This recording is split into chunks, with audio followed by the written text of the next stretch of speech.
മൂന്നാം ലോക മഹായുദ്ധത്തിൻ്റെ ഭീതി പടർത്തുന്ന രീതിയിലാണ് ഇസ്രായേൽ ഇറാനിൽ അതിശക്തമായ ആക്രമണം നടത്തിയത്. അവിടുത്തെ ഇസ്രായേലിൻ്റെ യുദ്ധവിമാനങ്ങൾ തലങ്ങും വിലങ്ങും ടെഹ്റാനെ വിറപ്പിക്കുന്ന രീതിയിലുള്ള ആക്രമണം നടത്തിയതിനെ തുടർന്ന് അവിടുത്തെ പ്രധാനപ്പെട്ട സൈനിക തലവന്മാർ കൊല്ലപ്പെട്ടു, ആണവശാസ്ത്രജ്ഞന്മാർ കൊല്ലപ്പെട്ടു, റെസിഡൻഷ്യൽ കെട്ടിടങ്ങൾ തകർന്നു. അതിനപ്പുറം ഇറാൻ ശേഖരിച്ചു വച്ചിരുന്ന ആണവ കേന്ദ്രങ്ങളിലെ സമ്പുഷ്ട യുറേനിയം അടക്കം പ്രധാനപ്പെട്ട ആണവ കേന്ദ്രങ്ങളൊക്കെ ഇസ്രായേലിൻ്റെ ആക്രമണത്തിൽ തകർന്നു എന്ന വാർത്തകളാണ് വരുന്നത്. ഒരുപക്ഷെ ഇറാൻ്റെ പിറകിൽ റഷ്യയും ചൈനയും ഉണ്ടെന്ന വാർത്തകളും ഒപ്പം തന്നെ ഇസ്രായേൽ അമേരിക്കയുടെ അനുവാദം കൂടാതെ ആക്രമിച്ചു എന്നുള്ള വാർത്തകളും പരക്കുന്നതിനിടെയാണ് ഈ തരത്തിലുള്ള വലിയ ആക്രമണം നടന്നിട്ടുള്ളത്. ഇന്നലെ നമ്മൾ പറഞ്ഞതാണ് ഇറാനു മേൽ ഇസ്രായേലിൻ്റെ ആക്രമണം വരുന്നതിനുള്ള സാധ്യത. അതിന് ഉദാഹരണമായി പറഞ്ഞത് അമേരിക്കയുടെ ഇറാഖിലെ ഒരു വിഭാഗം പൗരന്മാരോടും അതുപോലെ തന്നെ സൈനികരല്ലാത്ത മറ്റു പൗരന്മാരോടും ഉടൻ തന്നെ ഇറാഖ് വിട്ട് അമേരിക്കയിലേക്ക് മടങ്ങണമെന്ന് ട്രംപ് ഭരണകൂടം ആവശ്യപ്പെട്ടിരുന്നു. ഇതേ തുടർന്നാണ് ഇസ്രായേൽ ഇറാനെ അടിക്കുമെന്ന് ഉറപ്പായത്. അതിനു മുമ്പാണ് ട്രംപും അതുപോലെ തന്നെ ഇസ്രായേലിൻ്റെ പ്രധാനമന്ത്രി ബെഞ്ചമിൻ നെതന്യാഹുവും തമ്മിൽ വളരെ സീരിയസ് ആയിട്ടുള്ള ഗൗരവപൂർവ്വമുള്ള ഒരു ടെലിഫോൺ സംഭാഷണം നടത്തിയത്. അത് വളരെ ചൂടേറിയതായിരുന്നു. ഇപ്പോൾ ഇറാനെ അടിക്കാൻ പോകരുതെന്ന് ട്രംപ് ആവശ്യപ്പെട്ടുവെന്നും നെതന്യാഹു വഴങ്ങിയില്ലെന്നുമാണ് ഇത് സംബന്ധിച്ച് വന്ന വാർത്തകൾ. അത് ശരിവെക്കും വിധമുള്ള അടിയാണ് നടന്നിട്ടുള്ളത്. ഇസ്രായേൽ കയറി നടത്തിയ ആക്രമണത്തിൽ അവരുടെ സൈന്യത്തിൻ്റെ തന്നെ ഭാഗമായിട്ടുള്ള ഇറാൻ്റെ ഏറ്റവും ശക്തമായിട്ടുള്ള റവല്യൂഷണറി ഗാർഡ്സിൻ്റെ തലവൻ സലാമി കൊല്ലപ്പെട്ടു. ഒപ്പം തന്നെ അവരുടെ പ്രധാനപ്പെട്ട ഫോഴ്സുകളുടെയൊക്കെ 2-3 സൈനിക തലവന്മാർ കൊല്ലപ്പെട്ടിട്ടുണ്ട്. മുഹമ്മദ് ബഗേരി കൊല്ലപ്പെട്ടു. അതടക്കമുള്ള പ്രമുഖരായിട്ടുള്ള സൈനിക തലവന്മാർ താമസിച്ചിരുന്ന ഫ്ലാറ്റുകളൊക്കെ ബോംബിട്ട് തകർത്തിരിക്കുകയാണ്. അവരെല്ലാം കൊല്ലപ്പെട്ടു എന്ന വാർത്തയാണ് വരുന്നത്. ആയത്തുള്ള ഖൊമേനി, അവരുടെ ആത്മീയ നേതാവ്, പരമോന്നത നേതാവ് അണ്ടർഗ്രൗണ്ട്സിലേക്ക് പോയി അദ്ദേഹം തിരിച്ചടിക്കാൻ ഉത്തരവ് നൽകി എന്നുള്ള വാർത്ത കൂടി പുറത്തു വരുന്നുണ്ട്. അതുകൊണ്ട് തന്നെ ഇസ്രായേലിന് നേരെ ഇറാൻ്റെ തിരിച്ചടി വരുന്നു എന്നുള്ളത് ഏതാനും മണിക്കൂറുകൾക്കുള്ളിലോ അല്ലെങ്കിൽ അടുത്ത സമയത്ത് തന്നെ അത് വരുന്നുവെന്നാണ് വ്യക്തമാകുന്നത്. അതുകൊണ്ട് തന്നെ ഇസ്രായേലിൽ അടിയന്തരാവസ്ഥ പ്രഖ്യാപിച്ചിരിക്കുകയാണ്. അയൺ ഡോമുകൾ വെച്ച് ഡ്രോണുകളും ബാലിസ്റ്റിക് മിസൈലുകളുമായിട്ട് ഇറാൻ തിരിച്ചടിക്കുമെന്ന് ഇസ്രായേൽ തന്നെ പറയുന്നു. എന്തായാലും അത് തടയാനുള്ള നീക്കത്തിലാണ്. കഴിഞ്ഞ ഏതാനും മാസങ്ങൾക്ക് മുമ്പാണ് ഇസ്രായേലും ഇറാനും തമ്മിൽ ഒറ്റ ദിവസത്തെ അങ്ങോട്ടും ഇങ്ങോട്ടും തിരിച്ചടി നടത്തിയത്. പിന്നെ അത് നിർത്തുകയായിരുന്നു.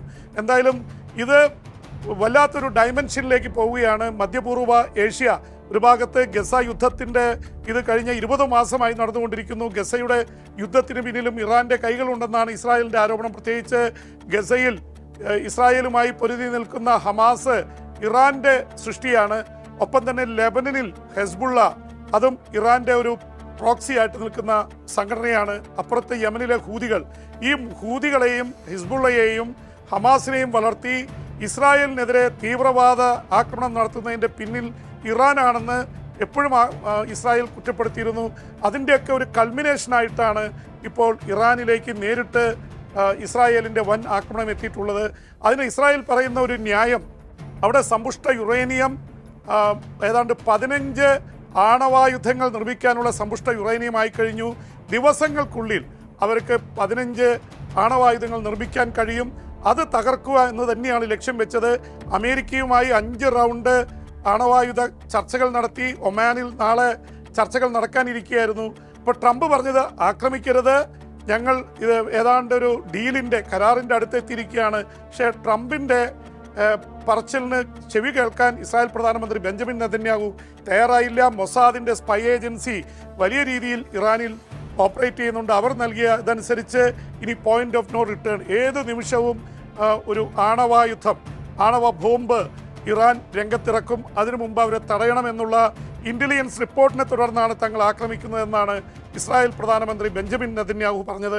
എന്ന് മാത്രമല്ല, ഇസ്രായേൽ എന്ന രാജ്യത്തിൻ്റെ നിലനിൽപ്പിന് തന്നെ ഇറാൻ്റെ ഈ ആണവശേഷി ഭീഷണിയാണ്. അതുകൊണ്ട് അത് തകർക്കുക അല്ലാതെ വേറെ രക്ഷയില്ല എന്നാണ് പറഞ്ഞത്. എന്തായാലും കൃത്യമായി അമേരിക്കയുടെ സ്റ്റേറ്റ് സെക്രട്ടറി മാർക്കോ റൂബിയോ അതിശക്തമായി പറഞ്ഞിരിക്കുന്നത് ഞങ്ങൾക്കിതിൽ പങ്കില്ല, ഈ രക്തത്തിൽ ഞങ്ങൾക്ക് പങ്കില്ല, ഞങ്ങൾ മാറുന്നു. അതുകൊണ്ട് ഞങ്ങളെ ടാർഗറ്റ് ചെയ്യരുത്, ഞങ്ങൾ ലക്ഷ്യം വയ്ക്കരുത്. ഇറാൻ പ്രത്യേകിച്ച് അവിടുത്തെ മിഡിൽ ഈസ്റ്റിൽ ഇറാഖ് അടക്കം പല സ്ഥലത്തും അമേരിക്കയുടെ സൈനിക കേന്ദ്രങ്ങളുണ്ട്. നേരത്തെ 2020 ജനുവരി 3 ഇറാന്റെ ഏറ്റവും ശക്തനായിരുന്ന സൈനിക തലവൻ ഖാസിം സുലൈമാനിയെ അമേരിക്ക വധിച്ചിരുന്നു. ഡ്രോൺ അയച്ച് കൃത്യമായി ബാഗ്ദാദ്, ഇറാഖിലെ ബാഗ്ദാദ് എയർപോർട്ടിൽ നിന്ന് പുറത്തേക്ക് കോൺവോയായി വരുമ്പോൾ കൃത്യമായി ടാർഗറ്റ് ചെയ്ത് അദ്ദേഹമുള്ള വാഹനത്തിന് നേരെ ഡ്രോൺ വഴി ആക്രമണം നടത്തിയായിരുന്നു, മിസൈൽ അടിക്കുകയായിരുന്നു. ഇത് അവസാന മിനിറ്റുകളിൽ അത് ഡ്രോൺ എത്തിയ സമയത്ത് ഡൊണാൾഡ് ട്രംപ് തന്നെ ഇത് നേരിട്ട് കണ്ടുവെന്നാണ്. കാരണം 2020 ജനുവരി 20 വരെ അമേരിക്കയുടെ പ്രസിഡന്റ് ഡൊണാൾഡ് ട്രംപ് ആയിരുന്നു. അതിനുശേഷമാണ് ജോ ബൈഡൻ വിജയിച്ചതിനെ തുടർന്ന് 20-ാം തീയതി മുതൽ അദ്ദേഹം രംഗത്ത് വന്നു. അപ്പോൾ ഇറാന്റെ തലവനെ അന്ന് ആക്രമിച്ചതിനെ തുടർന്ന് ഇറാഖിൽ ഉണ്ടായിരുന്ന അമേരിക്കൻ ഫോഴ്സിന് നേരെ, അവിടെ അമേരിക്കൻ യുദ്ധക്കപ്പലുകൾക്ക് നേരെ ഇറാൻ ആക്രമണം നടത്തിയിരുന്നു. 110 അമേരിക്കയുടെ സൈനികർക്ക്, കുറേ പേർക്ക് ഗുരുതരമായി പരിക്കേറ്റു, ചിലർ കൊല്ലപ്പെട്ടു.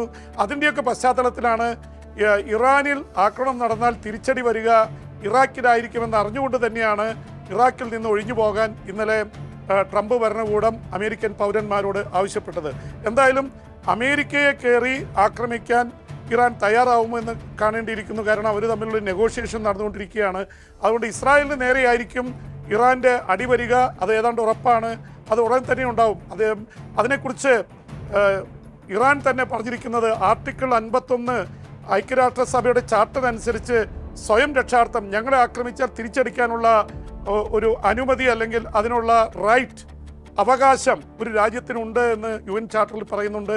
അതനുസരിച്ച് ന്യായമായ തിരിച്ചടി ഞങ്ങളുടെ ഭാഗത്തുനിന്നുണ്ടാവും എന്നാണ് ഇറാൻ പറഞ്ഞിരിക്കുന്നത്. ഇത് യഥാർത്ഥത്തിൽ ഒരു വലിയ ഭീതി പരത്തുന്നത് ഗസ യുദ്ധം ഒരു ഭാഗത്ത്, അവിടെ ഇസ്രായേലും ഹമാസുമാണ് ഏറ്റുമുട്ടുന്നത്. ഹമാസിൻ്റെ പിന്നിൽ ഇറാനാണെന്ന് എല്ലാവർക്കും അറിയാം. അപ്പുറത്ത് യുക്രൈനിൽ റഷ്യയും ഉക്രൈനും തമ്മിൽ ഏറ്റുമുട്ടുകയാണ്. നാറ്റോ ശക്തികൾ, അമേരിക്ക അല്പം മാറി നിൽക്കുന്നുണ്ടെങ്കിലും യൂറോപ്പ് അടക്കമുള്ള നാറ്റോ ശക്തികൾ ഉക്രൈനെ കാര്യമായി സഹായിച്ചുകൊണ്ടിരിക്കുന്നു. റഷ്യ വല്ലാതെ പ്രകോപിതരാണ്. അതിനിടയിലാണ് റഷ്യക്ക് ഷഹേദ് ഡ്രോണുകളടക്കം എല്ലാ സഹായം ചെയ്തു കൊടുക്കുന്ന ഇറാന് മേൽ ഇസ്രായേൽ അടിച്ചിരിക്കുന്നത്. ഇത് റഷ്യയെ സംബന്ധിച്ചിടത്തോളം വളരെ പ്രധാനപ്പെട്ടതാണ്. തങ്ങളെ സഹായിക്കുന്ന ഒരു മിത്രത്തിന് പിന്തുണ കൊടുക്കാൻ റഷ്യ ബാധ്യസ്ഥമാണ്. റഷ്യ ഉക്രൈൻ ആക്രമിച്ചുകൊണ്ടിരുന്നപ്പോൾ ഒറ്റ ദിവസത്തെ യാത്രയ്ക്ക് വ്ളാഡിമിർ പുടിൻ ഇറാനിലെത്തി. അന്നത്തെ നേതാവ് പ്രസിഡന്റ് ഇബ്രാഹിമിനെ കണ്ടതൊക്കെ വലിയ വാർത്തയായിരുന്നു. കാരണം അന്ന് പുടിൻ യുദ്ധസമയത്ത് യാത്ര ചെയ്യാറുന്ന സമയത്ത് ആദ്യമായി പോയത് ഇറാനിലേക്കാണ്. അപ്പോൾ ആ തരത്തിൽ ഇറാനുമായി അടുത്ത ബന്ധം റഷ്യയ്ക്കുണ്ട്. ചൈനയും ഇറാനും തമ്മിൽ വലിയ ബന്ധമാണ്. അപ്പോൾ ഈ ഒരു അച്ചുതണ്ട് ഇവിടെ നിലനിൽക്കുന്നു. വടക്കൻ കൊറിയയുമായിട്ട് ബന്ധമുണ്ട്. ഇറാൻ്റെ കയ്യിൽ ഡ്രോണുകളുടെ വലിയ സമാഹാരം തന്നെയുണ്ട്. കാരണം ഷഹിദ് ഡ്രോൺസുകൾ, കമിക്കാസെ അല്ലെങ്കിൽ സൂയിസൈഡൽ ബോംബുകൾ എന്ന രീതിയിൽ അറിയപ്പെടുന്ന ഡ്രോണുകൾ 10,000-കണക്കിന് അല്ലെങ്കിൽ ലക്ഷക്കണക്കിന് അവരുടെ കയ്യിലുണ്ട്. അത് വെച്ചായിരിക്കും ഒരുപക്ഷെ ഡ്രോണുകളായിരിക്കും ഇസ്രായേലിൽ വരുന്നത്. അത് 100-കണക്കിന് 1000-കണക്കിന് അവർ അറ്റാക്ക് ചെയ്യാൻ സാധ്യതയുണ്ട്. അത് തിരിച്ചടിക്കാനുള്ള അയൺ ഡോമുകളെല്ലാം സന്നദ്ധമാണ്. അതിനു പുറമെ അമേരിക്ക നൽകിയ ഏറ്റവും ലേറ്റസ്റ്റ് ആയിട്ടുള്ള മിസൈൽ സംവിധാനമായിട്ടുള്ള പാട്രിയോട്ട് മിസൈലുകൾ അവരുടെ കൈവശമുണ്ട്. അപ്പോൾ ഈ ഇത് വെച്ചുകൊണ്ട്, എന്ന് മാത്രമല്ല ഇറാൻ ലോകത്തിലെ തന്നെ 4-5 വലിയ ശക്തികളിൽ, പ്രത്യേകിച്ച് ഏഷ്യയിലെ പ്രധാനപ്പെട്ട മുസ്ലിം രാജ്യങ്ങളിലെ ഏറ്റവും വലിയ ശക്തിയാണ് ഇറാൻ. പിന്നെ ഇറാൻ നേരിടുന്ന പ്രശ്നം, ഇറാൻ ഷിയ ഭൂരിപക്ഷമുള്ള രാജ്യമാണ്. അപ്പുറത്ത് ഭൂരിപക്ഷം മറ്റ് ഗൾഫ് രാജ്യങ്ങളൊക്കെ സുന്നി ഭൂരിപക്ഷമാണ്. അതുകൊണ്ട് തന്നെ സൗദി അറേബ്യ നേതൃത്വം നൽകുന്ന ഗൾഫ് രാജ്യങ്ങൾ ഇറാനെതിരാണ്.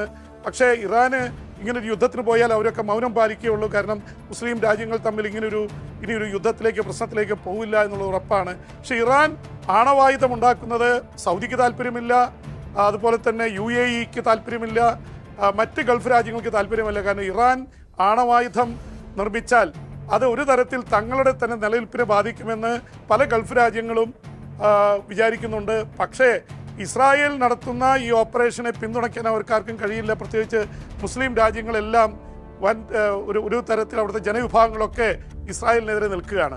ഈ ഗസയിൽ യുദ്ധം ആരംഭിക്കാൻ തന്നെ ഒരു കാരണമായി പറയുന്നത് ആ സമയത്ത് സൗദി അറേബ്യയും ഇസ്രായേലും തമ്മിൽ അബ്രാഹം കരാറിൽ അല്ലെങ്കിൽ അബ്രാഹം അക്കോർഡിൽ ഒപ്പിടാനുള്ള ലാസ്റ്റ് മിനിറ്റ് എത്തിയിരുന്നു. അത് തകർക്കാൻ വേണ്ടിയാണ് ഹമാസ് കയറി ഇസ്രായേലിൽ 2023 ഒക്ടോബർ 7 വലിയ ആക്രമണം, ചാവേർ ആക്രമണം പോലെ ഒരു ആക്രമണം നടത്തി 1200-ലേറെ ഇസ്രായേലികളെ വധിച്ചതും 250 പേരെ ബന്ദികളാക്കി കൊണ്ടുപോയതും. ആ തരത്തിൽ ഗസയിലെ യുദ്ധം 20 മാസമായി തുടരുകയാണ്. ആ 20 മാസം ഗസയിലെ യുദ്ധം എത്തിയതിനെ തുടർന്ന് ആണ് ഇപ്പോൾ രണ്ടാമത്തെ ഒരു ആക്രമണം ഇറാനിലേക്ക് നടത്തിയിട്ടുള്ളത്.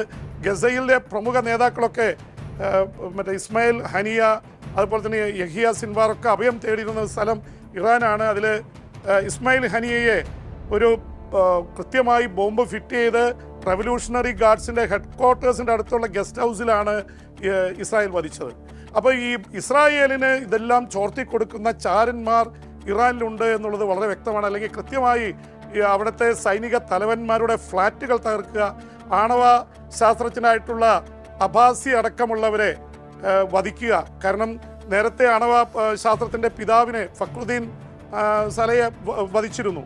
അത് വലിയൊരു ഇതായിരുന്നു. അദ്ദേഹം ഇതുപോലെ തന്നെ കോൺവോയായി ടെഹ്റാനിലൂടെ പോകുമ്പോൾ പിന്തുടർന്ന് മിസൈൽ അടിച്ചാണ് അദ്ദേഹത്തിൻ്റെ ഇതിന് മാത്രം ലേസർ ഗൈഡഡ് മിസൈൽ അടിച്ചാണ് അദ്ദേഹത്തിൻ്റെ വാഹനവും അദ്ദേഹത്തെയും കൊലപ്പെടുത്തിയത്.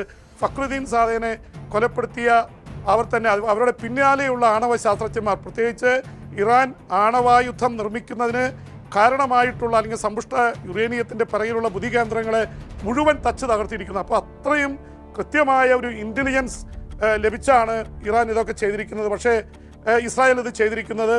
പക്ഷേ ഇസ്രായേലിൻ്റെ ഈ നീക്കം ഈ പശ്ചിമേഷ്യയിൽ മാത്രമല്ല ലോകമെമ്പാടും വലിയ ഇത് പരത്തിയിരിക്കുകയാണ്. അമേരിക്ക ഇതൊക്കെ പറയുന്നുണ്ടെങ്കിൽ അമേരിക്കയ്ക്ക് നേരെ ഏതെങ്കിലും ആക്രമണം നടന്നാൽ അമേരിക്കയുടെ പ്രധാനപ്പെട്ട വിമാനവാഹിനി യുദ്ധക്കപ്പലുകളൊക്കെ മധ്യപൂർവ്വ ഏഷ്യയിലെത്തും, ഇറാന് നേരെ ആക്രമണം നടക്കും. അതുകൊണ്ട് ഇപ്പോൾ ഒരുപക്ഷെ അമേരിക്കയെ ആക്രമിക്കാൻ ഇറാൻ ധൈര്യപ്പെടുമെന്ന് തോന്നുന്നില്ല. തൽക്കാലം മാറി നിൽക്കാം. പക്ഷെ ഒരു തരത്തിൽ പേൾ ഹാർബർ നമ്മൾ ഓർക്കുന്നുണ്ടാവും. 1939 മുതൽ 45 വരെയുള്ള രണ്ടാം ലോക മഹായുദ്ധത്തിൽ ഏറ്റവും ടേണിംഗ് പോയിൻ്റായിട്ട് വന്നത് പേൾ ഹാർബറിലെ ജപ്പാൻ്റെ ആക്രമണമാണ്. ഒരുപക്ഷെ ജപ്പാനും ജർമ്മനിയും അടങ്ങുന്ന സഖ്യം വിജയിച്ചു കൊണ്ടിരിക്കുകയാണ്. യുദ്ധത്തിൽ പങ്കാളിയല്ലായിരുന്ന അമേരിക്കയുടെ പേൾ ഹാർബറിൽ ഒരു മിന്നലാക്രമണം ജപ്പാൻ നടത്തിയത്. ഇതേ തുടർന്നാണ് അമേരിക്ക യുദ്ധത്തിലിറങ്ങിയത്. ഐസൻഹോവർ എന്ന അമേരിക്കൻ പ്രസിഡന്റ് യുദ്ധം പ്രഖ്യാപിക്കുകയായിരുന്നു. അമേരിക്ക കൂടി പങ്കാളിത്തം വന്നതോടെ ബ്രിട്ടനും അമേരിക്കയും റഷ്യയും അല്ലെങ്കിൽ സോവിയറ്റ് യൂണിയനും അടങ്ങുന്ന സഖ്യം ജർമ്മനിക്കും ജപ്പാനും മേൽ ആധിപത്യം നേടുകയായിരുന്നു. അപ്പോൾ പേൾ ഹാർബർ ഒരു ടേണിംഗ് പോയിന്റ് ആയതുപോലെ ഈ ഇസ്രായേൽ ഇറാനിൽ നടത്തിയ ഈ ആക്രമണം ഒരു യുദ്ധത്തിലേക്കുള്ള ടേണിംഗ് പോയിന്റ് ആവാം. അമേരിക്കൻ ഇതിലേക്ക് അറ്റാക്ക് നടത്തിയാൽ പേൾ ഹാർബറിൽ സംഭവിച്ചതുപോലെ അമേരിക്ക യുദ്ധത്തിൽ പങ്കാളിയായാൽ ഒരുപക്ഷെ അത് ലോക മഹായുദ്ധത്തിലേക്ക് എത്താം. സംഭവിക്കാതിരിക്കട്ടെ. കാരണം അമേരിക്ക പങ്കാളിയായാൽ റഷ്യ നോക്കിയിരിക്കില്ല, ചൈന നോക്കിയിരിക്കില്ല. ഈ തരത്തിൽ ഒരു ഭീതി പരക്കുന്നുണ്ട്. പക്ഷേ മൂന്നാം ലോക മഹായുദ്ധത്തിലുള്ള സാധ്യത വളരെ വിരളമാണ്. പക്ഷെ അതിലേക്ക് കാര്യങ്ങൾ പോകുമോ എന്ന് ഭയക്കുന്നവരുണ്ട്. പിന്നെ ദശലക്ഷക്കണക്കിന് കോടിയുടെ ആയുധങ്ങൾ കച്ചവടം ചെയ്യുന്ന ആയുധ ലോബികൾ സജീവമാണ്. ഒരു തരത്തിൽ അല്ലെങ്കിൽ വേറൊരു തരത്തിൽ യുദ്ധമുണ്ടാക്കാൻ അവർ പിറകെ നടക്കുകയാണ്. നേരത്തെ അഫ്ഗാനിസ്ഥാനിലായിരുന്നു, അങ്ങനെ ഓരോ സ്ഥലങ്ങളിൽ മാറി മാറി. പിന്നെയാണ് ഇപ്പോൾ ഗസയിൽ 3.5 വർഷമായി. യുക്രൈനിൽ ഇന്ത്യയും പാകിസ്ഥാനുമായിട്ടുള്ളൊരു അടി തുടങ്ങിയെങ്കിലും 3 ദിവസം കൊണ്ട് തീർന്നത് കൊണ്ട് അവിടെ വലിയ അതുണ്ടായില്ല. അപ്പോൾ ആണവായുധങ്ങളും ഉള്ള ഒരു യുദ്ധത്തിലേക്ക് കാര്യങ്ങൾ പോകുമോ എന്നുള്ള ഭീതി പരന്നിട്ടുണ്ട്. ഇനി 15 ആണവായുധങ്ങൾ ഉണ്ടാക്കാനുള്ള ശേഷിയിലേക്ക് പോവുകയാണ് ഇറാൻ എന്ന് ഇസ്രായേൽ പറയുമ്പോഴും ഇറാൻ്റെ കയ്യിൽ ആണവായുധമുണ്ടോ എന്ന് ഇപ്പോഴും ഉറപ്പില്ല.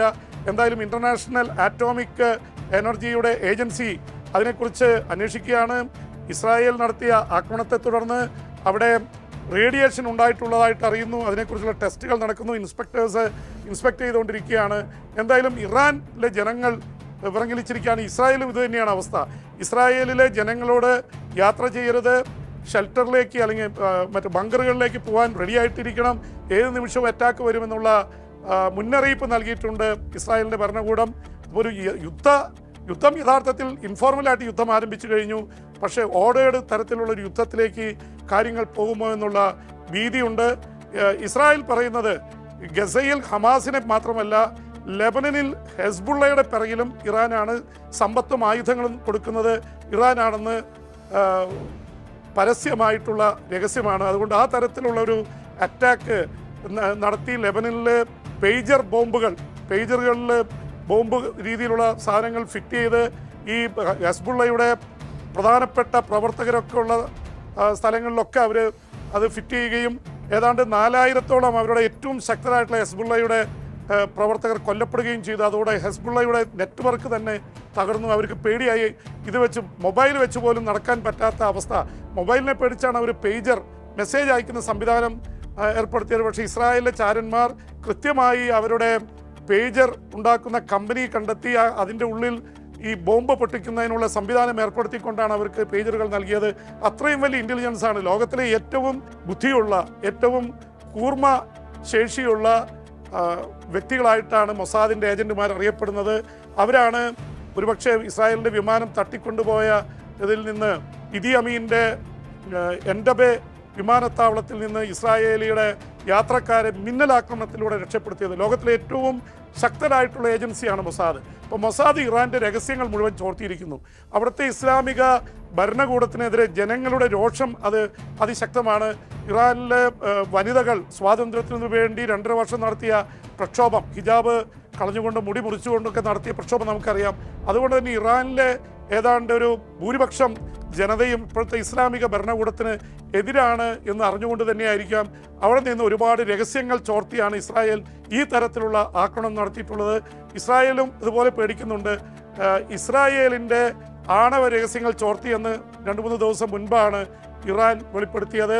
അതുകൊണ്ട് തന്നെ അത് മുഴുവൻ ഞങ്ങൾ പുറത്തേക്ക് വിടാൻ പോവുകയാണ്, എവിടെയൊക്കെ അത് ശേഖരിച്ചിരിക്കുന്നു. അതുകൊണ്ട് ഒരുപക്ഷെ ഇസ്രായേലിൻ്റെ ആണവ കേന്ദ്രങ്ങൾക്ക് നേരെയും ഇറാൻ്റെ ആക്രമണം ഉണ്ടായേക്കാം. അവിടെയൊക്കെ വലിയ ഗാർഡഡാണ്.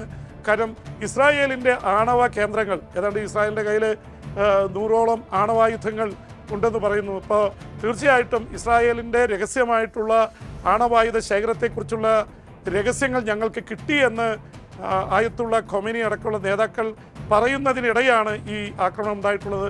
അതുകൊണ്ട് തന്നെ കാര്യങ്ങൾ കൈവിട്ടു പോകുന്ന അവസ്ഥയിലാണ്. അതീവ രൂക്ഷമാണ് അവസ്ഥ. പെട്രോളിൻ്റെയും ഡീസലിൻ്റെയും വില കുതിച്ചു വരികയാണ്. ഇന്നലെ യുദ്ധമുണ്ടാവുമെന്ന് നമ്മൾ പറഞ്ഞപ്പോഴേക്കും പറയുന്ന സമയത്ത് പെട്രോൾ ഡീസൽ വിലയിൽ 4% വർധനവ് വന്നത്. അത് ട്രംപ് തന്നെ അതിൻ്റെ സൂചന നൽകിയിരുന്നു. യുദ്ധം ഉണ്ടാവാൻ സാധ്യതയുണ്ട്. ട്രംപ് പറഞ്ഞത് ഇസ്രായേൽ അടിക്കാൻ ഇത് ചെയ്യുന്നു, നിങ്ങൾ മടങ്ങിക്കോളൂ എന്ന് പറഞ്ഞപ്പോൾ തന്നെ 4% പെട്രോൾ വില കൂടി. ഇപ്പോൾ 9% വർധന. ഇത് ലോകമെമ്പാടും വിലക്കയറ്റമുണ്ടാക്കും. ഇന്ധനത്തിൻ്റെ വില കൂടിയാൽ സാധനങ്ങളൊക്കെ കൊണ്ടുപോകുന്നതിന് ചെലവ് കൂടും. പച്ചക്കറി തൊട്ട് നിത്യോപയോഗ സാധനങ്ങളുടെ മുഴുവൻ വില ലോകമെമ്പാടും കൂടാൻ പോകുന്നു. അതാണ് ഈ യുദ്ധം ഉണ്ടാക്കാൻ പോകുന്ന പ്രശ്നം. എന്ന് മാത്രമല്ല, ഇസ്രായേൽ പ്രധാനമന്ത്രി ബെഞ്ചമിൻ നെതന്യാഹു പറയുന്നത് ഇത് ഒറ്റ ദിവസം കൊണ്ട് തീരുന്ന യുദ്ധമല്ല, ഇത് നീണ്ടു നിൽക്കും. ഇത് ഗസയിൽ യുദ്ധം തുടങ്ങിയപ്പോൾ ഇത് തന്നെയാണ് പറഞ്ഞത്. 20 മാസമായി. അപ്പോൾ ഗസയിൽ ഇങ്ങനെ യുദ്ധം നടത്തുന്നതിനെതിരെ ഒരു വിഭാഗം സൈനിക തലവന്മാർ ഇത് ഇലീഗലാണ്, അനധികൃതമാണ്, പിൻവാങ്ങണമെന്ന് പറഞ്ഞത് ഇന്നലെയാണ്. ഒരുപക്ഷെ സൈനിക നേതൃത്വത്തിൽ തന്നെയുള്ള അഭിപ്രായ വ്യത്യാസവും ഇസ്രായേലിൻ്റെ പ്രതിരോധ മന്ത്രിയും വിദേശകാര്യമന്ത്രിയും ഒക്കെ ഏതാണ്ട് അതൃപ്തിയൊക്കെ രേഖപ്പെടുത്തുന്ന സമയത്താണ് വളരെ ശക്തമായിട്ട് തിരിച്ചടിക്കാനും ഇറാനിൽ കയറി ചെയ്യാനും ബെഞ്ചമിൻ നെതന്യാഹു തീരുമാനിച്ചിട്ടുള്ളത്. ഞാനാണ് ഇപ്പോഴും ഇസ്രായേലിൻ്റെ കാര്യങ്ങൾ തീരുമാനിക്കുന്നതിനപ്പുറത്തേക്ക് ആർക്കും യാതൊരു പങ്കുമില്ല. പ്രത്യേകിച്ച് അദ്ദേഹത്തിന് ഏറ്റവും പിന്തുണ നൽകുന്നത് അവിടുത്തെ വലതുപക്ഷ തീവ്രവാദ സിയോണിസ്റ്റ് പ്രസ്ഥാനങ്ങളുടെ തലപ്പത്തിരിക്കുന്ന അവിടുത്തെ ആഭ്യന്തരമന്ത്രി ബെൻ ഗീവർ അടക്കമുള്ള ആൾക്കാരാണ്. അപ്പോൾ അവരൊക്കെ നൽകുന്ന പിന്തുണ ഇസ്രായേൽ പ്രധാനമന്ത്രിയെ സംബന്ധിച്ചിടത്തോളം അതീവ പ്രധാനപ്പെട്ടതാണ്. ഇല്ലെങ്കിൽ അദ്ദേഹത്തിൻ്റെ ഭരണം വീണു കഴിഞ്ഞാൽ അദ്ദേഹത്തിനെതിരെ സുപ്രീം കോടതിയിൽ അഴിമതി കേസുകളുണ്ട്, അദ്ദേഹം ജയിലിൽ പോകാൻ സാധ്യതയുണ്ട്. അല്ലാത്ത പക്ഷം തന്നെ വലിയ പ്രശ്നങ്ങളുണ്ട്. അദ്ദേഹത്തിന് അവിടെ പിടിച്ചു നിൽക്കാൻ പറ്റാത്തൊരു അവസ്ഥയുണ്ടാവും. അതുകൊണ്ട് ബെഞ്ചമിൻ നെതന്യാഹു രണ്ടും കൽപ്പിച്ചാണ്. ഒരു തരത്തിലും പിൻവാങ്ങില്ല. അമേരിക്ക പറഞ്ഞാലും പിൻവാങ്ങാൻ സാധ്യമല്ല എന്നുള്ള നിലപാടിൽ തന്നെയാണ് നിൽക്കുന്നത്.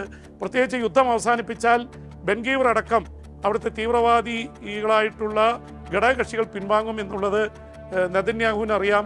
അതുകൊണ്ട് കൈവിട്ട കളിക്ക് നെതന്യാഹു തയ്യാറായിരിക്കുന്നു. ആയത്തുള്ള ഖൊമേനി തിരിച്ചടിക്കാനും.